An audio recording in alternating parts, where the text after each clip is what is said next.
इस एपिसोड के स्टार्ट में हम देखते हैं कि ज़ुको का सिपाही भागते हुए उसके पास आता है और उसे कहता है कि शाही पहरेदार तुम्हें पकड़ने के लिए यहाँ पर आ रहे हैं। तब चाचा उसे कहता है कि तुम्हें ये बात कहाँ से पता चली। वो उसे कहता है कि मैंने कुछ दिन पहले वहाँ पर काम किया था और मैंने ये सारी बातें उन लोगों से सुन ली थी कि फायर लॉर्ड ज़ुको को पकड़ने के लिए यहाँ पर सिपाही भेज रहे हैं, क्योंकि कैप्टन जाओ को ये पता चल चुका था कि उसके जेल पर हमला ज़ुको ने किया था और वो ये बात अब फायर लॉर्ड तक पहुँचा रहा था, जिसकी वजह से फायर लॉर्ड ने ज़ुको को पकड़ने का संदेश दिया था। फिर यहाँ पर उसके चाचा उसे कहता है कि तुम यहाँ से निकल जाओ, इससे पहले वो कि तुम्हें पकड़ ना ले। लेकिन यहाँ पर हमें यह पता चलता है कि यहाँ पर साजिश हो रही थी। ज़ुको के सिपाही को ये सारी बातें झूठ बताई गई थी ताकि इसकी वजह से ज़ुको इन सब सिपाहियों से अलग हो जाए और दूसरी तरफ से कैप्टन जाओ अपनी चाल चलाकर ज़ुको को जान से मार दे। फिर कैप्टन जाओ उसकी कश्ती में चुपके से काफी सारे बॉम्ब्स रख देता है, जिसकी वजह से वो ब्लास्ट हो जाता है। दूसरी तरफ उसके चाचा भी ये धमाका देख लेता है। इसी सीन में हम एंग को देखते हैं अपने दोस्तों के साथ जो स्काई बेसन पे उस नॉर्थ पर पहुंच जाता है, पर सारे लोग चीख चीख कर उनका वेलकम करते हैं। यहाँ पर नॉर्थ का चीफ भी उसका वेलकम करते हैं और वो उसे यहाँ पर सबसे बड़े वाटर बेंडर और अपनी बेटी से मिलवाते हैं। हफ्तार उनको कहता है कि फायर बेंडर्स तुम लोगों पर हमला करना चाहते हैं। तब उनका चीफ उनको कहता है कि हमें ये बात मालूम है क्योंकि फायर बेंडर्स पर हमारी कड़ी नज़र है और हम इस चीज़ से बहुत खुश हैं कि आप लोग हमारी मदद करने के लिए यहाँ पर आए हैं। अवतार की ताकत हमारे साथ होगी तो हम उससे लड़ सकेंगे। दूसरी सीन में हम कैप्टन जाओ को देखते हैं जो कि ज़ुको के चाचा के सामने झूठी हमदर्दी दिखाता है और वो कहता है कि जिस लोगों ने भी ज़ुको को मारा है मैं उन सबको देख लूंगा। वो की चाचा कहता है कि मुझे पता है ये काम किसने किया है, ये सारा काम फायर लॉर्ड यानी मेरे भाई ने किया है और वो अपने रास्ते में आने वाली हर चीज़ को रोकना चाहता है। तब कैप्टन उजाई कहता है कि अब नॉर्थ पर हमला मैं ही करूंगा और ये जिम्मेदारी फायर लॉर्ड ने अब मुझे दी है। अगले सीन में हम कठारा, सोका और एंग को देखते हैं जो कि नॉर्थ में सारे लोगों के साथ बैठकर नाश्ता कर रहे होते हैं। यहाँ पर सोका उस राजकुमारी को बार बार देखता रहता है क्योंकि वो उसको बहुत अच्छी लगने लगती है।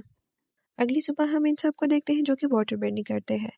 दूसरी तरफ अटारा वाटर बेंडिंग करती है। वहां पर एक औरत से कहती है कि हम फाइट नहीं कर सकते, हम सिर्फ पानी की मदद से जाम को बढ़ सकते हैं। राय कहती है कि नहीं, हम सारे इकट्ठा मिलकर लड़ सकते हैं और ये कहकर वो वहां से चली जाती है। फिर एंग आता है वाटर बेंडर अवतार के मंदिर में उससे बात करने के लिए ताकि वो उससे कुछ मदद हासिल कर सके, क्योंकि अवतार को काफी सारे बेंडिंग्स नहीं आते। वो यहाँ पर अवतार कुरोक यानी वाटर बेंडर के अवतार के साथ बात करता है। से कहता है कि मैं इस लड़ाई को कैसे रोकूं। तब अवतारों से कहता है कि तुम इस लड़ाई को नहीं रोक सकते, हाँ तुम इस लड़ाई पर काबू पा सकते हो। जब तक तुम सारे बेंडिंग नहीं सीख सकते तब तक तुम सही से नहीं लड़ सकते और ये सारे काम तुम्हें अकेले करने होंगे, ना कि दोस्तों की मदद लेते हुए। तब एंग कहता है कि हमने सारी लड़ाई इकट्ठा की है और मैं दोस्तों के साथ मिलकर ये सारी लड़ाई कर सकता हूँ। लेकिन अवतारों से कहता है कि नहीं, तुम उनकी मदद नहीं लोगे, तुम एक अवतार हो और ये सारे काम तुम्हें अकेले करने होंगे। इसके बाद एंग अपनी असल दुनिया में आ जाता है और इसके पास कटारा आती है। कटारा इनको कहती है कि ये लोग औरतों को लड़ने नहीं देते। तब एंग उनसे कहता है कि हमें इनकी बात माननी चाहिए क्योंकि ये लड़ाई बहुत खतरनाक हो सकती है।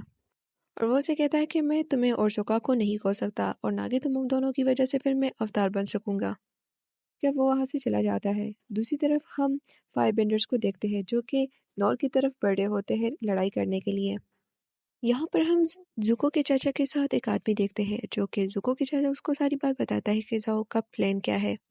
फिर जब वो मास्क हटाता है तो हम देखते हैं कि यही ज़ुको होता है और वो वहाँ पर बच चुका होता है क्योंकि वो जल्दी हुई नाव से नीचे कूद जाता है और बच जाता है। उसके चाचा उसे कहता है कि मुझे ऐसा लगा कि कमांडर ज़ाओ ये सारे काम अकेला नहीं कर सकता, उसके साथ कोई और भी मिला हुआ है। इसी में हम कटारा को देखते हैं जो कि वाटर बेंडर के गुरु के सामने आ जाती है और उसे कहती है कि मुझे इस जंग में शामिल करो, मैं अब लड़ सकती हूँ क्योंकि मैंने काफ़ी सारे फायर बेंडर्स को हराया है। यहाँ पर उसका गुरु उसे मना करता है लेकिन कटारा हार नहीं मानती, वो उस पर हमला करती है और उसे चैलेंज करती है कि मुझे आजमाओ।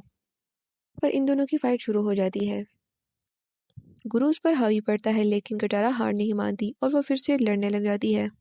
पर बहुत अच्छे से वाटर बेंडिंग करती है और काफ़ी देर तक इन लोगों की लड़ाई चलती है। फिर लड़ाई खत्म होने के बाद वो गुरु से कहता है कि तुम बहुत अच्छे से वाटर बेंडिंग कर सकती हो। कटारा उसे कहती है कि अब तो मैं लड़ाई लड़ूंगी, लेकिन वो उससे इनकार करता है कि नहीं और यहाँ से चला जाता है। यहाँ पर सारे लोग जमा हो जाते हैं और वो कटारा को कहते हैं कि तुमने बहुत अच्छे से वाटर बेंडिंग किया है। यहाँ पर कटारा एंग को कहती है कि तुम हमारे लिए परेशान ना हो, लड़ने का फैसला मैंने खुद लिया है, ना कि मैंने किसी और से पूछा। चौका भी कहता है कि तुम अपनी लड़ाई लड़ो और हम अपनी, हमारे लिए परेशान बिल्कुल भी मत होना। एंग कहता है कि सारे अवतारों ने मुझे ये कहा है कि ये लड़ाई मैं अकेले लड़ूंगा। कटारो को कहती है कि ये सारी पुरानी बातें हैं, हम सारे मिलकर उन सबको हरा सकते हैं। फिर इसके बाद इनके ऊपर काली बर्फ गिरना शुरू हो जाती है। कटारा कहती है कि फायर बेंडर्स हमारे करीब आ चुके हैं। कहता है कि ठीक है, मैं तैयार हूँ। ये कहकर ये एपिसोड एंड हो जाता है। तो मुझे ज़रूर बताएं कमेंट सेक्शन में कि आप लोगों को ये एपिसोड कैसा लगा। एंड नेक्स्ट एपिसोड देखने के लिए हमारे चैनल को ज़रूर सब्सक्राइब करें एंड हमारे चैनल पर ज़रूर विजिट करें। Thanks for watching.